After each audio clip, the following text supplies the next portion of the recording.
जय हिंद। इस वीडियो में हम समझते हैं सेट 7 जिसका कोड दिया है 822 IB। इसमें से हम पार्ट 2 में आप लोगों को 21 से आगे के क्वेश्चन हल करवाएंगे। पार्ट 1 में हम आप लोगों को प्रश्न नंबर 20 तक यानी बहुविकल्पीय प्रश्न हल करवा दिए हैं। आप लोगों ने वीडियो नहीं देखी तो प्लेलिस्ट से वीडियो देख लीजिए। ठीक है, तो 21 का खंड आप लोगों की स्क्रीन पर पढ़ लीजिए सवाल, और हम आपको बुक में पढ़कर बता रहे हैं। प्रश्न हमारा कह रहा है, यदि कॉट ए बराबर बी बटा ए है तो सिद्ध कीजिए कि 20 सेक थीट ए बटे ए कौशिक ए बराबर ए। कोई बात नहीं, सवाल हमारा इस तरीके से है, कॉट ए बराबर बी बटा ए। तो कॉट ए को क्या लिखेंगे, आधार बट्टा लंब, आधार बट्टा लंब। हमारे पास क्या नहीं है, कर्ण, यानी आधार का मान मेरे भाई दिया है बी और लंब का मान दिया है ए, लंब का मान एच, स्मॉल ए दिया है। ठीक है, तो हमारे पास क्या नहीं है, कर्ण। कर्ण का मान हमें ज्ञात करना है, तो लगाएंगे क्या हम, पाइथागोरस प्रमेय से। पाइथागोरस प्रमेय से पाइथागोरस प्रमेय क्या कहती है, कर्ण स्क्वायर बराबर लंब स्क्वायर प्लस आधार स्क्वायर। लंब हमारा दिया है ए स्क्वायर और आधार हमारा दिया है बी स्क्वायर, यानी ए स्क्वायर प्लस बी स्क्वायर। तो स्क्वायर हटा अंडर रूट लगाए, तो यानी कि कर्ण का जो मान आया वो कितना आया है, under root A square plus B square. हमें सिद्ध करना है 20 सेक ए बटे ए कौशिक ए बराबर 1। अब हमें सिद्ध करना है, आराम से हल कर लीजिएगा। ये हमारा पक्ष हो गया LHS और ये हमारा पक्ष हो जाएगा RHS। तो हम LHS हल करेंगे तो b सेक ए को क्या लिखेंगे हम, सेक ए सूत्र होता है कर्ण बटे आधार, और a गुणे कौशिक का सूत्र क्या होता है, कर्ण बट्टा लंब। तो b गुणे कर्ण का मान कितना है, under root A square plus B square बटा आधार का मान कितना दिया है, आधार का मान b बटे में a गुणे कर्ण का मान कितना दिया, under root A square plus B square, और b का मान कितना दिया है, सॉरी लंब का मान कितना दिया है a। तो देखिए a से a कैंसिल, b से b कैंसिल, हमारे पास बचा क्या, हमारे पास बचा under root A square plus B square बटे under root A square plus B square, cancel हो जाएंगे, कितना आएगा 1 बराबर RHS। हमको यही प्रूफ करना था मेरे भैया लोगों। ठीक है, हमको सिर्फ और सिर्फ यही प्रूफ करना था। नोट कर लीजिए, फिर इसके बाद देखते हैं प्रश्न नंबर खा। हो गया नोट। प्रश्न नंबर खा आप लोगों की स्क्रीन पर, यानी 21 का खा खंड।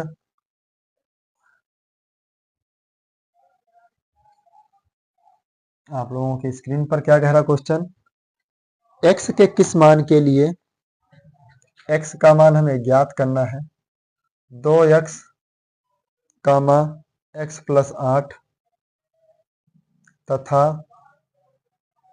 3x प्लस 1 समांतर श्रेणी में होंगे। तो देखिए a1 का मान हो गया, a2 का मान हो गया, a3 का मान हो गया। x का मान ज्ञात करना, तो समांतर श्रेणी में निकालने के लिए d1 बराबर d2 आप लोगों ने पढ़ा होगा। तो पहला सार्वधातुक निकालना होता तो क्या होता, दूसरे पद से पहले पद को घटाते, और दूसरा सार्वधातुक निकालना होता तो तीसरे पद से दूसरे पद को घटाते। तो a2 का मान कितना है, x प्लस 8, a1 का मान 2x, a3 का मान 3x प्लस 1 और a2 का मान कितना है, x प्लस 8। 2x से 1x कम हो जाए, कितना बचेगा, 1x बराबर 3x प्लस 1, माइनस से ब्रैकेट खोले माइनस का x और minus plus minus 8, 8 minus x, 3x से 1x कम हो जाएगा 2x, 8 में से 1 कम हो जाएगा 7, माइनस का x प्लस का 2x पक्षांतर करें माइनस का, माइनस 7 प्लस का 8 है, पक्षांतर करेंगे माइनस का 8, 2 और 1 3x बराबर 8 7 15, माइनस माइनस कैंसिल, 3 एक कम 3, 3 पच्चे 15, यानी x का मान कितना आना चाहिए 5। 5 बिल्कुल सही आंसर है। नोट कर लीजिए अपनी कॉपी में, स्क्रीनशॉट ले लीजिए ताकि बाद में भी आप लोग आराम से नोट कर सकें। ठीक है, नोट कर लीजिए।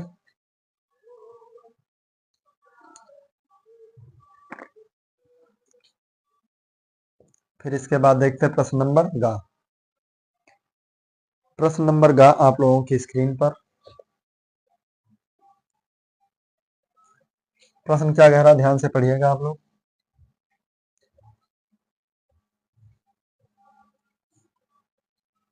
प्रश्न हमारा कह रहा है, सिद्ध कीजिए कि 2√3 एक अपरिमेय संख्या है। ऐसे सवाल हम आपको बार बार लगवा चुके हैं, इससे पहले वाले वीडियो में भी लगवाए थे। √3 एक अपरिमेय संख्या है। अब इसमें पूछा 2√3 एक अपरिमेय संख्या। कोई बात नहीं, एक ही विधि है, कोई 10 विधि नहीं है इस सवाल को लगाने के लिए। तो क्या लिखेंगे, माना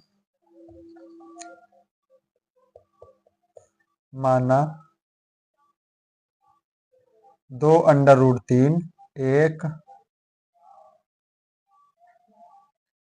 परिमेय संख्या है, परिमेय संख्या है तथा P व Q कोई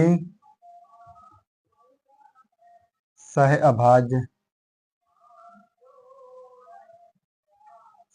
संख्याएं हैं, तब P बटे Q एक परिमेय संख्या है, जहां Q is not equal to 0। इतनी परिभाषा आपको हर एक सवाल में लगाने हैं। इस टाइप का अगर सवाल कोई आता है तो इसको याद कर लीजिए, रट लीजिए। ठीक है, कहीं पर लिख कर रख लीजिए अच्छे से, ताकि आपको जरूरत पड़ने पर मिल सके। अब कहा देखिए, हम कंपेयर करेंगे 2/√3 की कंपेयर करेंगे किससे, P बटे Q से। गुणे में 2 है, पक्षांतर करेंगे बटे में 2, P बटा 2Q। अब देखिए P बटा 2Q तो परिमेय संख्या है, परंतु √3 एक अपरिमेय संख्या है। क्योंकि P बटा 2Q एक परिमेय संख्या है,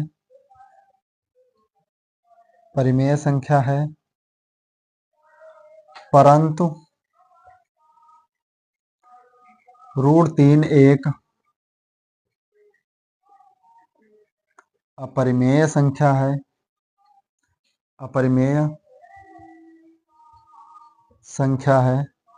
अतः 2√3 एक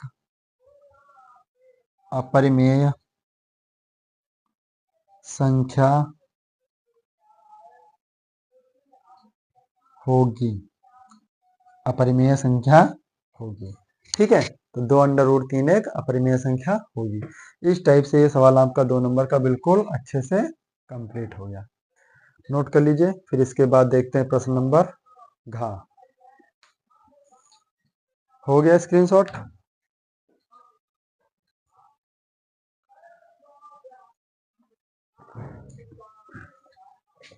प्रश्न नंबर घ आप लोगों की स्क्रीन पर।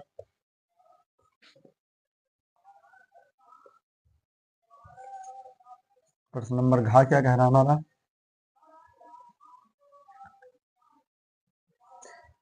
प्रश्न नंबर घ कह रहा है, एक घन का आयतन 729 घन सेंटीमीटर है, इसका संपूर्ण पृष्ठ ज्ञात कीजिए। कोई बात नहीं,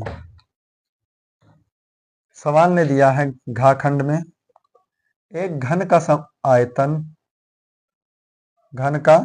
आयतन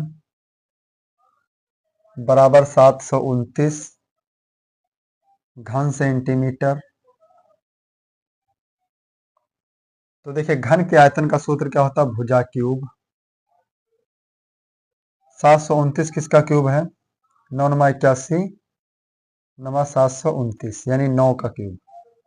तो भुजा हमारी क्या आ जाएगी, 9 की घात 3, 3 से 3 कैंसिल, भुजा हमारी हो जाएगी 9।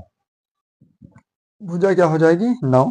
और हमसे पूछा इसका संपूर्ण पृष्ठ ज्ञात कीजिए। तो घन का संपूर्ण पृष्ठ,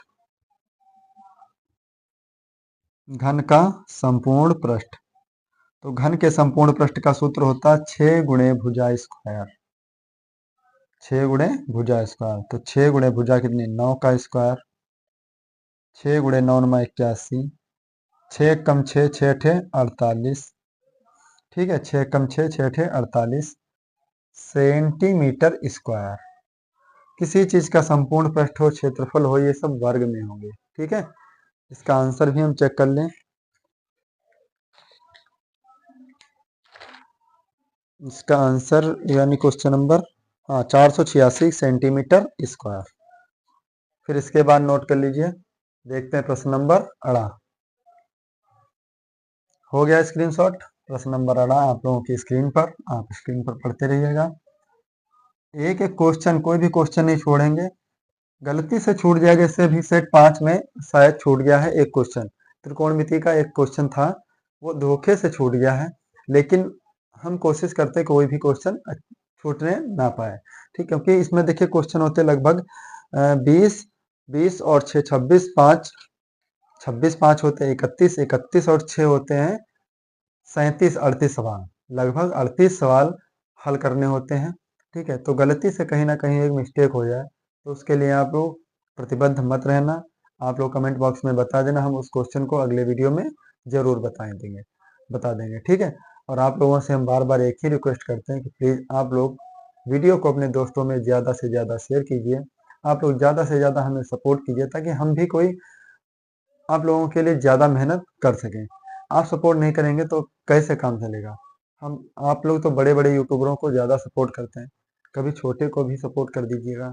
ठीक है, ताकि उसका भी कोई आगे का जो प्रोसीजर है वो अपना कंप्लीट कर सके और आप लोगों को और बेहतर से बेहतर सुविधा के साथ पढ़ा सके। ठीक है, और आप लोग चैनल पर नए हैं तो प्लीज़ चैनल को जरूर सब्सक्राइब कर लीजिए। अगर क्वेश्चन समझ आते हैं तो प्लीज़ वीडियो को लाइक जरूर कर दीजिएगा, ताकि हमको भी ज़्यादा से ज़्यादा मोटिवेशन मिलता रहे। ठीक है, फिर इसके बाद देखते हैं प्रश्न नंबर 18। क्या कह रहा है हमारा प्रश्न नंबर 18 हमारा कह रहा है, प्रश्न नंबर 18, बिंदु 2 कामा -3, बिंदु 2 कामा -3, यानी ए बिंदु है 2 कामा -3, और फिर बिंदु बी दिया है -4 कामा 6, मिलाने वाले रेखाखंड 1:2 में, 1:2 में अंतः विभाजित करने वाले बिंदु के निर्देशांक ज्ञात कीजिए। कोई बात नहीं, यहाँ से हम x1 का मान निकालेंगे कितना 2, और y1 का क्या हो जाएगा -3, x2 का -4 और y2 का कितना हो जाएगा 6, m1 का मान 1 और m2 का मान 2। फिर पूछा अंतः विभाजन के निर्देशांक, तो लिखेंगे अंतः विभाजन के निर्देशांक, विभाजन के निर्देशांक, अंतः विभाजन के निर्देशांक क्या होते हैं हमारे, मान लीजिए अंतः विभाजन निर्देशांक पी एक्स कामा वाई। सूत्र लगाएंगे m1 x2 plus m2 x1 बटे m1 प्लस m2 कामा m1 x2 m1 y2 plus m2 y1 बटे m1 प्लस m2। m1 का मान कितना दिया है 1, x2 का मान -4, m2 का मान 2, x1 का मान कितना हो जाएगा 2 बटे m1 का मान 1 प्लस 2। m1 का मान कितना हो जाएगा 1, y2 का मान कितना 6, m2 का मान 2, y1 का मान कितना -3 बटा 1 प्लस 2। 4 एकम 4 माइनस का 4 प्लस 2 दूनी 4 बटा 3, 6 एकम 6 प्लस 2 दूनी 4, 2 तियाँ 6 माइनस का 6 बटा 3। अब बताइए दोनों संख्या कट जाएंगे, 0 0 आएगा, तो क्या हो जाएंगे 0 कामा 0। यही आपका बिल्कुल सटीक आंसर है। आंसर चेक कर लेते हैं हम। यानी x का मान भी 0 और y का मान भी कितना आएगा 0। ठीक है, नोट कर लीजिए, ये 2 नंबर का प्रश्न था। जिसके बाद देखते हैं प्रश्न नंबर 4। हो गया स्क्रीनशॉट। प्रश्न नंबर 4 आप लोगों की स्क्रीन पर। प्रश्न नंबर 4 आप लोगों की स्क्रीन पर। पढ़ लीजिए क्या कह रहा है।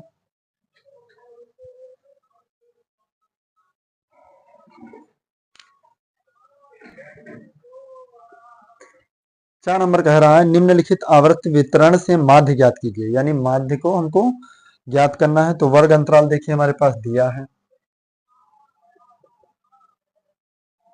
वर्ग अंतराल दिया है हमारा। आवृत्ति हमारी दी है, आवृत्ति यानी बारंबारता कितनी दी है। वर्ग अंतराल 0 से 10, 10 से 20, 20 से 30, 30 से 40, 40 से 50। आवृत्ति क्या हमारी है 8, 12, 10, 11, 9। तो आवृत्ति को कहते हैं बारंबारता f। यहां से हम निकालेंगे क्या मध्यमान। क्या निकालेंगे मध्यमान। मध्यमान x होता है हमारा। फिर निकालेंगे F x, F into x. तो मध्यमान क्या 0 और 10 के बीच की संख्या 5, फिर 10 20 के बीच 15, 20 30 के बीच 25, 30 40 के बीच 35, 40 50 के बीच 45। एफ एक्स निकालना है तो देखिए 8 और 5 की गुणा करेंगे 40, 15 12 की गुणा करेंगे तो 15 12 हम कितना हो जाएगा 180, 15 12 हम 180, 25.250, 35 ग्राम, 35 से कम 35 हासिल 3, 35 से कम 35 3 38, 45 नमा। देखिए 45 हो जाएगा 450। उसमें से 45 कम कर लेंगे तो हो जाएगा आपका 405। यहाँ पर हम निकाल लेंगे सिग्मा एफ। 9 10 2 12 12 8 20 का 0 हासिल 2, 1 1 2 3 3 2 5। फिर यहाँ से निकालेंगे सिग्मा एफ एक्स। 5 5 10 का 0 हासिल 1, 8 5 8 और 5 13, 13 और 8 कितना हो जाएगा 21, 21 और 4 25 और 1 26 हासिल 2, 4 3 7 2 9 1 10 2 12, 1260 कितना हो जाएगा 1260। एक बार और चेक कर लें। 5 5 10 हासिल 1, 8 8 16, 16 4 20, 20 5 25 और 1 26 हासिल 2, 4 3 7 2 9 और 1 10, 10 और 1 10 2 12, 1260। फिर कहा समांतर माध्य ज्ञात कीजिए। तो समांतर माध्य क्या हो जाएगा हमारा सिग्मा एफ एक्स बटा sigma F. Sigma F x का मान कितना 1260 बटा सिग्मा एफ कितना 50, 0 से 0 कैंसिल। 126 को 12 से 5 से भाग करेंगे तो कितना आ जाएगा 5 दूनी 10, 2 6, 55 25, 1 दशमलव लगा 0, 5 दूनी 10 यानी 25.2, 25.2 बिल्कुल सही आंसर है। नोट कर लीजिए, हम भी आंसर चेक कर लें आंसर में। 25.2 ही बिल्कुल करेक्ट आंसर है। ठीक है, तो इस तरह से आपके 21 के 4 क्वेश्चन नंबर 4 तक कंप्लीट हो गए। फिर इसके बाद देखते हैं क्वेश्चन नंबर 22 के खंड। हो गया स्क्रीनशॉट। प्रश्न नंबर 22 का खंड जो खंड दिया है वो का दिया है आपकी स्क्रीन पर।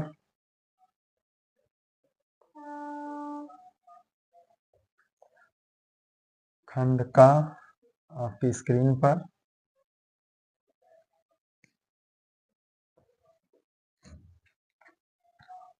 देखिए बिंदु 4 का -4 का 6 बिंदुओं ए 6 का -6 का 10 और बी 3 का -8 को जोड़ने वाले रेखाखंड किस अनुपात में विभाजित करेंगे। तो के अनुपात 1 में विभाजित करेंगे। कोई बात नहीं, ये क्वेश्चन हल कर लीजिए आराम से।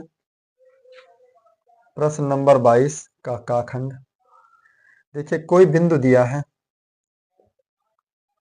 बिंदु -4 का 6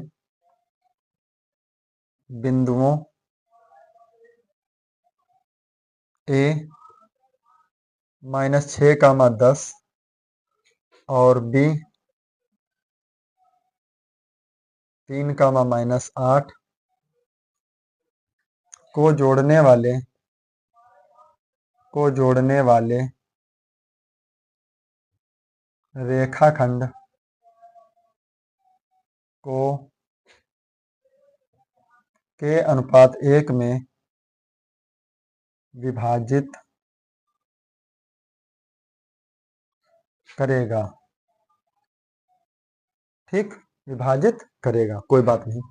तो यहाँ पे देखिए m1 m2 का मान क्या आ गया हमारा, m1 का मान k और m2 का मान 1।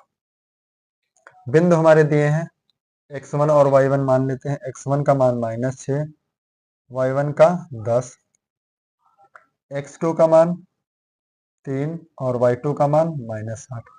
फिर देखिए -4, 6 यानी x, y का जो मान दिया वो -4, 6 दिया। तो अंतः विभाजन के निर्देशांक, अंतः विभाजन के निर्देशांक, अंतः विभाजन के निर्देशांक क्या दिया है, x, y बराबर m1 x2 plus m2 x1 बटा m1 प्लस m2। x का मान कितना दिया देख लीजिए, -4, 6। फिर यहाँ पे देखो एक सूत्र और लगाएंगे आगे, m1 y2 plus m2 y1 बटा m1 प्लस m2। तो यहाँ m1 का मान कितना दिया है, m1 का मान k, x2 का मान कितना है 3, m2 का मान 1, x1 का मान कितना है -6 बटे k प्लस 1। अब देखिए मेरे भाई, यहाँ से हम एक और बात आपको बता दें, m1 का मान यहाँ से k, y2 का मान 8, m2 का मान 1, y1 का मान 10 बटे k प्लस 1। अब हमको k का मान चाहिए, किसका मान चाहिए मेरे भाई, k का। तो हमको ये सब बवाल लगाने की कोई जरूरत नहीं, हम पहले की तुलना पहले से कर लें, चाहे दूसरे की तुलना दूसरे से कर दें। आपको पहले से पहले में सरल लगता होगा तो हम दूसरे की तुलना दूसरे से किए दे रहे हैं। तो 6 की कंपेयर कर रहे हैं किससे, 8 और k की गुणा 8k प्लस 10 एकम 10 बटा k प्लस 1। 13 गुणा करेंगे यहाँ पे 6 और k की गुणा 6k प्लस 6 बराबर 8k प्लस 10। k का मान चाहिए 6k माइनस 8k, 10 माइनस 6, 8 से 6 कम हो जाएगा माइनस का 2k बराबर यहाँ पे कितना आ जाएगा 4, 2 एक कम 2, 2 दूनी 4, तो k का मान क्या आ जाएगा -2। तो हमें किस अनुपात में विभाजित करेगा, यानी k अनुपात 1 में विभाजित करना, k अनुपात 1। तो k का मान कितना है -2, तो -2, 2:1 में विभाजित करेगा। बिल्कुल सही आंसर है। हम चेक कर रहे हैं यहाँ से, आंसर आपका 2:7 में विभाजित करेगा। फिर यहाँ पे हम एक और हल कर लें थोड़ा सा, 2:7 में विभाजित करेगा कैसे, प्लस का 10 माइनस का 10 हो जाएगा। k का मान तो 10 आ गया, 2 आ गया यहाँ से, 6 से हल किए। इसको हम हल कर रहे हैं, पहले वाले को हल करके देख लें। -4 के कंपेयर करेंगे 3k plus minus minus, 1 minute देखिए यहाँ पे b का जो मान दिया, एक y2 का मान -8 है, यहाँ पे मिस्टेक हो गई, माइनस का 8, तो यहाँ पे माइनस का 8, तो यहाँ पे देखिए माइनस का 8 हो जाएगा। अब माइनस का 8 के है, प्लस का हो जाएगा, 8 और 6 14। वही तो बता रहे किस अनुपात में विभाजित होगा। एक बिंदु यहाँ पे गलत हो गया, प्लस माइनस था, हमने प्लस कर दिया गलती से, ठीक है, क्योंकि सवाल में माइनस दिया है। अब यहाँ से हल करेंगे तो देखिए 8 और 6 14 के, 10 से 6 कम हुआ 4, तो k का मान क्या हो जाएगा 4/14, 2 दूनी 4, 2 सत्ती 14।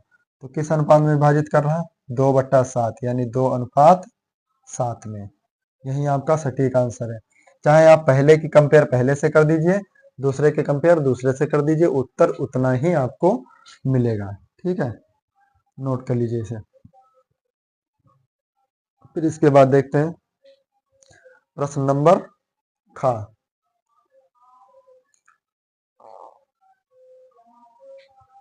आप लोगों की स्क्रीन पर बहुत सरल क्वेश्चन है, ये 4 नंबर वाले प्रश्न हैं सभी। और इसके बाद हम आपको एक बात और बता दें, अभी 2024 के सेट सब हल हो गए हैं। अब हम सेट आपको हल करके बताएंगे 2023 के। ठीक है, 2023 के सभी सेट हल करवाएंगे, फिर उसके बाद 2022 के सभी सेट हल करवाएंगे, फिर 21 के। ठीक है, यानी कंटिन्यू हल करते रहेंगे। एक दिन में हम आपको एक सेट 3 दिन में एक सेट आपको कंप्लीट करके देते हैं। ठीक, एक दिन में पार्ट 1, फिर दूसरे में पार्ट 2, फिर तीसरे में पार्ट 3। ठीक है, इस तरह से हम आपके सभी अंसार के क्वेश्चन हल करवाएंगे। खा खंड कह रहा हमारा, एक बिंदु ए जो वृत्त के केंद्र, प्रश्न नंबर खा, यानी एक बिंदु कोई ए है जो बिंदु वृत्त के केंद्र से 7.5 सेंटीमीटर दूर है। कितनी दूर है? 7.5 सेंटीमीटर दूरी पर है। वृत्त पर स्पर्श रेखा की लंबाई, यानी यहाँ पे कोई स्पर्श रेखा है, यानी ये मान लीजिए P और ये हो जाएगा A। इसकी लंबाई दी 6 सेंटीमीटर। पूछा क्या है? वृत्त की त्रिज्या, यानी ये मान ज्ञात कीजिए। O और P का मान ज्ञात कीजिए। कोई बात नहीं। कोण P क्या हो जाएगा? 90 अंश। आपको पता है, हम आपको पिछले वीडियो में भी बताए हैं, अगर नहीं देखा तो देख लीजिएगा कि वृत्त की स्पर्शी रेखा हमेशा 90 अंश का कोण बनाती है। वृत्त की जो स्पर्शी रेखा वो कितने अंश का कोण बनाती? 90 अंश का कोण बनाती। तो कोई बात नहीं, कोण P बराबर कोण O P A बराबर 90 अंश। OA बराबर कितना दिया है? 7.5। और AP का मान कितना दिया? 6 सेंटीमीटर। OP का मान हमें ज्ञात करना है। तो देखिए, हमने सूत्र पढ़ा है कब पाइथागोरस प्रमेय से। पाइथागोरस प्रमेय से लंब स्क्वायर यानी OP स्क्वायर बराबर कर्ण का मान कितना है? OA square minus AP square. लंब का स्क्वायर यानी कर्ण का स्क्वायर माइनस आधार का स्क्वायर। तो OA का मान कितना? 7.5 का स्क्वायर माइनस AP का मान 6 का स्क्वायर। 7.5 पचम 25, 7 अठी 56, 56.25 से घटा देंगे 36, तो 56 से 36 कम हो जाए, कितना बचेगा? 20.25। यहाँ से हम OP स्क्वायर बराबर, स्क्वायर हटाएंगे अंडर रूट लगाएंगे, तो पता है 25 वर्ग किसका? 5 का। 20 वर्ग किसका? 4.4, 4 पंचे 5 या 4 पंचे 20, यानी 20.25 जो वर्ग है वो 4.5 का है। ठीक है, आप लोग हल कर लेना, चाहे इसको इस तरीके से लिख लीजिएगा, OP बराबर अंडर रूट 4.5 गुणे 4.5। ये हमें पता है इतना होगा, तो ये 4.5 ही उत्तर आएगा। ठीक, नोट कर लीजिए, बिल्कुल सही आंसर है सेंटीमीटर। फिर इसके बाद देखते हैं त्रिभुज का सवाल। सिद्ध कीजिए, चलो ये पहले नोट कर लीजिए आप लोग, फिर उसके बाद हम ये क्वेश्चन भी हल करवा रहे हैं।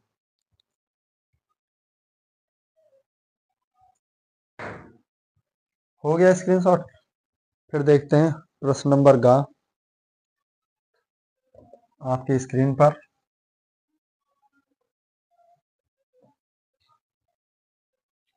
आप लोग स्क्रीन पर पढ़िए क्वेश्चन। क्वेश्चन कह रहा हमारा, सिद्ध कीजिए कि किसी त्रिभुज की दो भुजाओं को एक ही अनुपात में विभाजित करने पर, दो भुजाओं को एक ही अनुपात में विभाजित करने वाली रेखा त्रिभुज की तीसरी रेखा के समांतर होती है। कोई बात नहीं, मान लेते हैं त्रिभुज ABC। यहां से AB से समांतर रेखा डाल दिया हमने D और E। फिर कहा एक ही बिंदु पर एक ही सॉरी त्रिभुज की दो भुजाओं को एक ही अनुपात में विभाजित करती है, यानी दो भुजाओं को एक ही अनुपात में विभाजित करती है। इसको हम डाल देंगे इस तरीके से ई डैश। क्या डाल दिया? ई डैश। बस सवाल हमको यही सिद्ध करना था कि तीसरी भुजा के समांतर होता है। दो भुजाओं किसी त्रिभुज की दो भुजाओं को एक ही अनुपात में विभाजित करने वाली रेखा तीसरी भुजा जो बीसी है उसके समांतर होगी। कोई बात नहीं, आराम से हम लिखेंगे। हेडिंग क्या डालेंगे? दिया है गाखंड, दिया गाखंड है, दिया है त्रिभुज एबीसी, त्रिभुज एबीसी और त्रिभुज एबीसी और इस रेखा को हम मान लेते हैं एल। क्या मान लेंगे? एल नहीं मानेंगे। त्रिभुज एबीसी और बिंदु हमारे दिए हैं एक रेखा और एक रेखा डीई और एक रेखा डीई, डीई को भुजा डीई को भुजा एबी और एबी और एबी और एसी, एसी को बिंदु ई और ई डैश, बिंदु एबी और एबी को बिंदु डी और बिंदु ई पर विभाजित करती है, विभाजित करती है। कोई बात नहीं, हमें सिद्ध क्या करना है? अब हमको सिद्ध करना है, दिया है AD बटे DB, यहां से लिख लेंगे, देखो AD बटा DB, AD बटा DB बराबर है किसके? AE बटा EC, AE बटा EC के बराबर है, EC। अब हमें सिद्ध करना है, सिद्ध करना है कि DE समांतर है किसके? BC। ठीक, DE समांतर है BC, DE समांतर है BC के। हेडिंग डालेंगे उपपत्ति, उपपत्ति। उपपत्ति में हमको क्या लगाना है?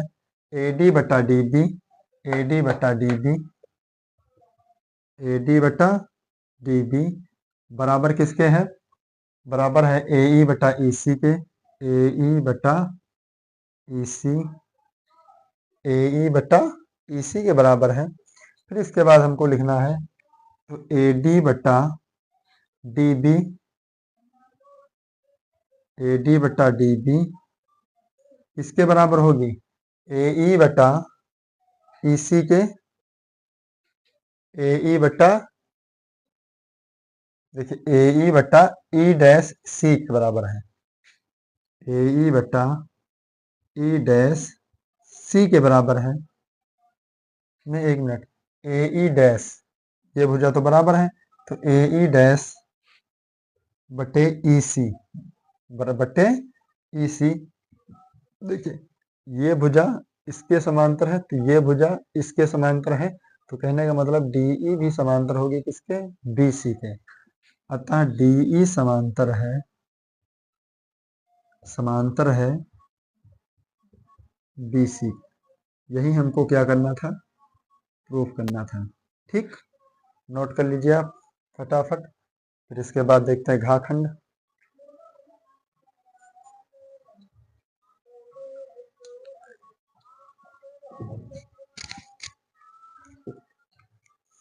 हो गया स्क्रीनशॉट? प्रश्न नंबर घ आपकी स्क्रीन पर।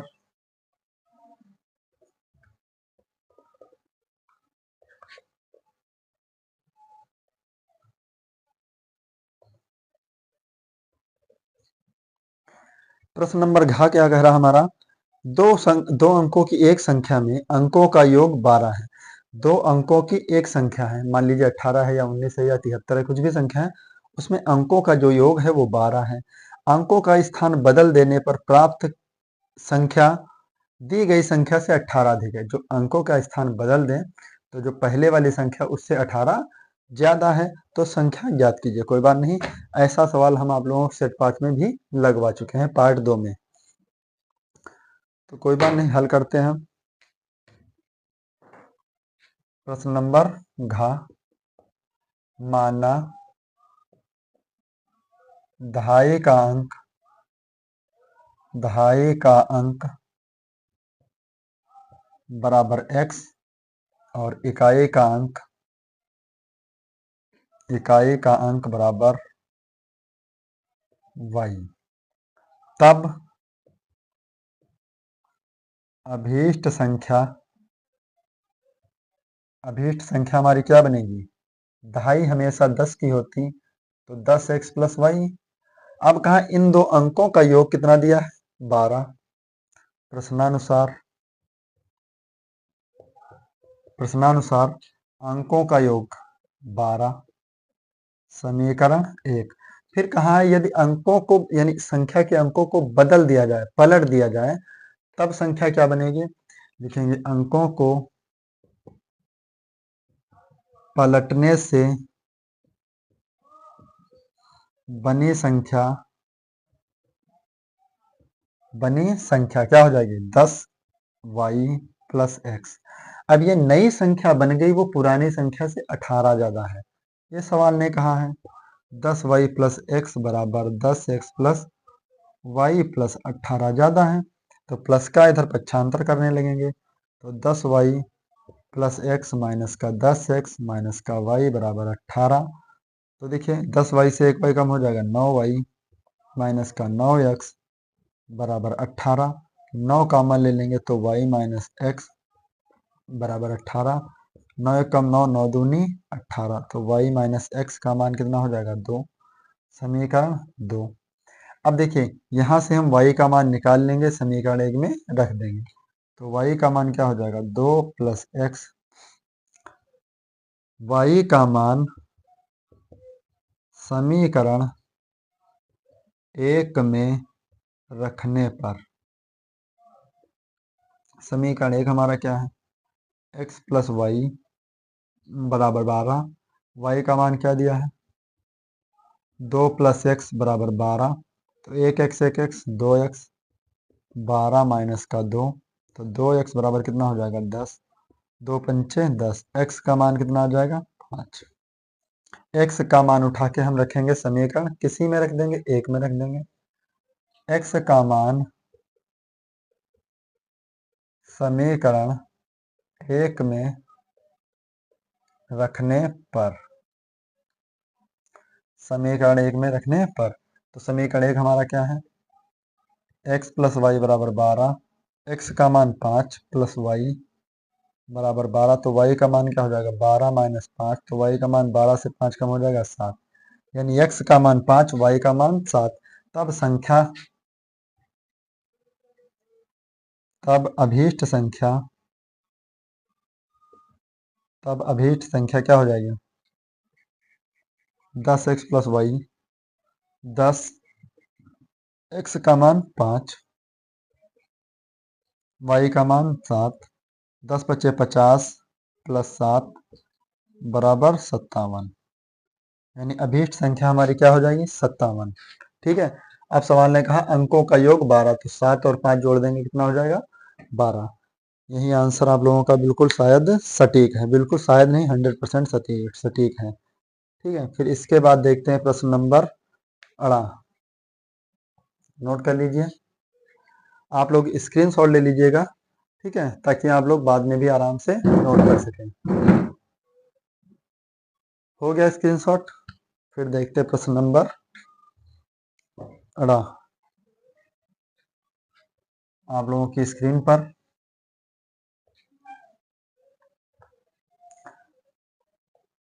प्रश्न number 18,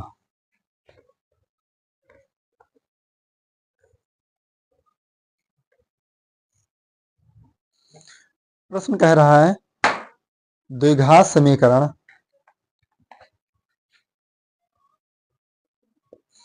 √3 x² minus 11x plus 8√2 में 8√3 बराबर 0 के मूल ज्ञात कीजिए। कोई बात नहीं, तो यहाँ से देखिए 8 और √3 के गुणा करेंगे। देखिए √3 की गुणा करेंगे हम 8√3 से, तो देखिए 8 एक कम 8, √3 3, 8 3 कितना हो जाएगा 24। 24 कैसे टुकड़े कीजिए, जोड़ने पर कितना है 11 है, तो हमें पता है बहुत अच्छे से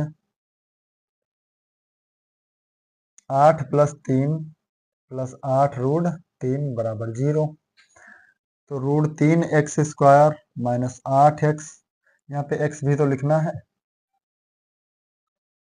8x माइनस 3x प्लस 8√3 बराबर 0। अब इसमें कुछ कॉमन नहीं मिल रहा तो क्या कॉमन मिलेगा x, तो क्या बचा √3x माइनस 8। अब इन दोनों में देखिए हम √3 कॉमन लेंगे, तो क्या बचा 3 से √3 निकल गया, तो कितना बचा √3x माइनस का 8 बराबर 0।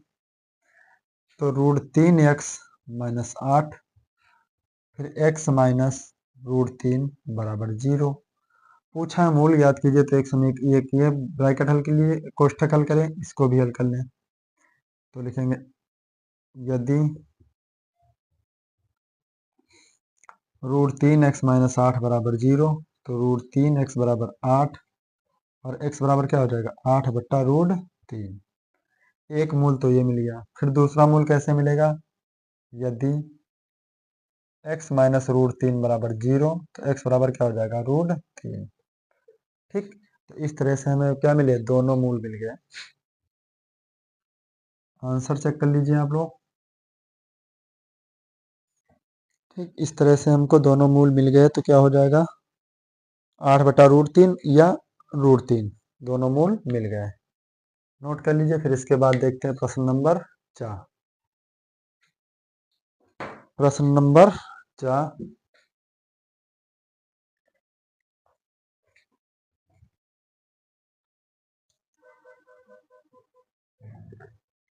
क्या आपकी स्क्रीन पर ध्यान से पढ़िए क्वेश्चन क्या कह रहा है।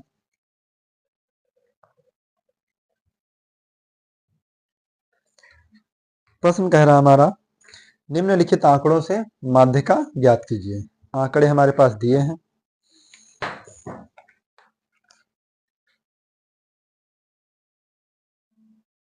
वर्ग अंतराल,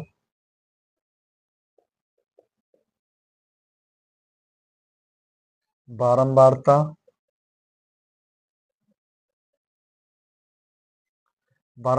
f, फिर यहाँ पर क्या निकालेंगे हम आगे, हमें जरूरत पड़ेगी संचयी बारंबारता की। तो वर्ग अंतराल 0 से 10, 10 से 20, 20 से 30, 30 से 40, 40 से 50, 2, 8, 20, 15, 5। यहाँ से हम मान निकालेंगे यन मान कितना हमारा दिया है योग 15, 5, 20, 20, 40 और 10, 50। ठीक है, n का मान कितना है 50। फिर हम निकालेंगे यहाँ पे संचयी बारंबारता हमारी क्या होती है, संचयी बारंबारता, संचयी बारंबारता होती है हमारी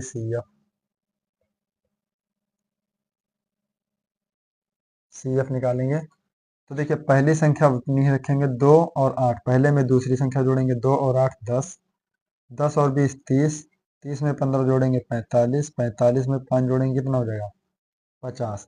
तो यहाँ से निकालेंगे n/2 कितना हो जाएगा 25। n/2 कितना हो जाएगा 25, यानी n/2 की वैल्यू 25। अब सबसे ज्यादा बारंबारता किसकी है, यानी बारंबारता f का मान 20,